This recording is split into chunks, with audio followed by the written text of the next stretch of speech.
Hello everyone, Shivaratri ಹಬ್ಬದ ಹುರಿಗಡಲೆ ತಂಬಿಟ್ಟು ಮಾಡೋದನ್ನು ತಿಳಿಸ್ಕೊಡ್ತೀನಿ. ನಾನು ತಗೊಂಡಿರೋ ಮೆಷರ್ಮೆಂಟಿಗೆ ಮಾಡಿದ್ರೆ ಪರ್ಫೆಕ್ಟ್ ಆದ ತಂಬಿಟ್ಟು ರೆಡಿ ಆಗುತ್ತೆ. ಒಂದು ಪ್ಯಾನಿಗೆ ಅರ್ಧ ಬೌಲಷ್ಟು ಕಡಲೆ ಬೀಜ ತಗೊಂಡಿದ್ದೀನಿ.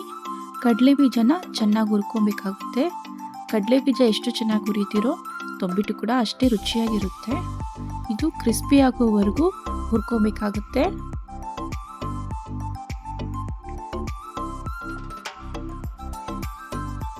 ಇಷ್ಟು ಹುರಿದ್ರೆ ಸಾಕು.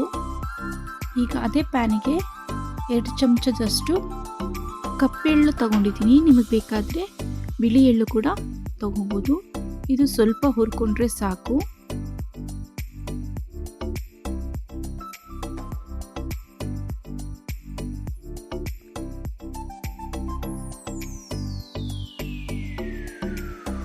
ಒಂದು ಕಪ್ಪಾಗುವಷ್ಟು ಕಡಲೆ ತಗೊಂಡಿದ್ದೀನಿ.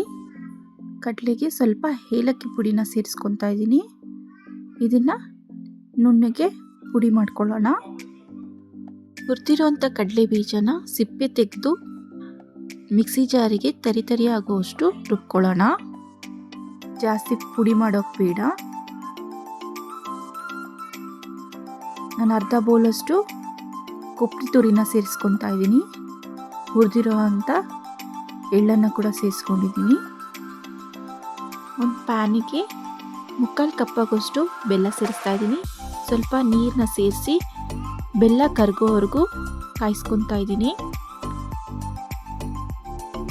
ಇದು ಪಾಕ ಬರೋದೇನು ಬೇಡ, ಬೆಲ್ಲ ಕರಗಬೇಕು. ಬೆಲ್ಲ ಕರಗಿ 2 ನಿಮಿಷ ಆದಮೇಲೆ ಗ್ಯಾಸ್ ಆಫ್ ಮಾಡ್ಕೊಳ್ಳೋಣ. ಪಾಕ ಬರೋದೇನು ಬೇಡ, ಬೆಲ್ಲದನ್ನ ಶೋಧಿಸ್ಕೊಬೇಕಾಗುತ್ತೆ. 1 ಸ್ಪೂನ್ ಸಹಾಯದಿಂದ ಎಲ್ಲ ಮಿಕ್ಸ್ ಮಾಡ್ಕೊಳ್ಳೋಣ.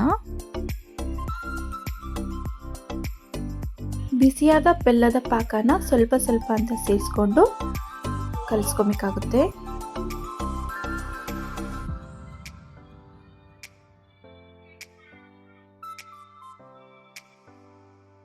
ಬಿಸಿಯಾಗಿದ್ದಾಗಲೇ ಹಾಕ್ಕೊಂಡು ಮಿಕ್ಸ್ ಮಾಡ್ಕೊಬೇಕಾಗುತ್ತೆ. ಇದನ್ನು ರೊಟ್ಟಿ ಹಿಟ್ಟಿನ ಹದದಲ್ಲಿ ಕಲಿಸ್ಕೊಳ್ಳೋಣ. ಈಗ ಉಂಡೆ ಕಟ್ಕೊಳ್ಳೋಣ. ನಿಮ್ಗೆ ಯಾವ ಸೈಜಲ್ಲಿ ಬೇಕೋ ಆ ಸೈಜಲ್ಲಿ ಉಂಡೆ ಕಟ್ಕೊಳ್ಳಿ. ನಾನಿಲ್ಲಿ 2 ನಿಂಬೆಹಣ್ಣು ಗಾತ್ರದಷ್ಟು ಉಂಡೆ ಕಟ್ಕೊತಾ ಇದ್ದೀನಿ. ಬಿಸಿ ಇದ್ದಾಗಲೇ ಎಲ್ಲ ಕಟ್ಕೊಬೇಕಾಗುತ್ತೆ. ನೋಡಿದ್ರಲ್ಲ ಎಷ್ಟು ರುಚಿಯಾದ ಹುರಿಗಡಲೆ ತಂಬಿಟ್ಟು ಮಾಡೋದನ್ನು ತಿಳಿಸ್ಕೊಡ್ತಿದ್ದೀನಿ. ನಿಮಗೆ ನನ್ನ ವಿಡಿಯೋ ಇಷ್ಟ ಆದಲ್ಲಿ ಪ್ಲೀಸ್ ಲೈಕ್ ಮಾಡಿ, ಶೇರ್ ಮಾಡಿ, ಕಮೆಂಟ್ ಮಾಡಿ, ಸಬ್ಸ್ಕ್ರೈಬ್ ಮಾಡೋದನ್ನ ಮರಿಬೇಡಿ. Thank you for watching.